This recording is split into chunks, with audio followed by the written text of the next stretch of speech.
হাদিস অনুসারে কোন সাদাকার সওয়াব বেশি?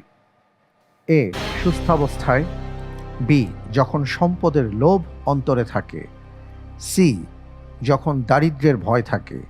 ডি, উপরের সবগুলো।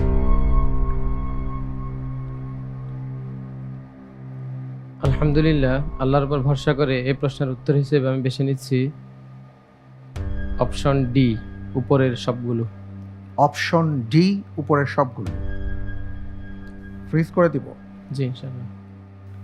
ফ্রিজ করা হোক অপশন ডি, সবগুলো। আমরা যদি খেয়াল করি তাহলে দেখব যে আপনি এমন একটি অপশনকে চুজ করেছেন যেখানে একজন মানুষ দান করার যতগুলো অবস্থা থাকে সবগুলো অবস্থায় প্রায় চলে এসছে। আপনি যে উত্তরটি দিয়েছেন অপশন ডি, আপনার উত্তরটি সঠিক উত্তর। আলহামদুলিল্লাহ। আলহামদুলিল্লাহ, মাশাআল্লাহ, তাবারাকাল্লাহ।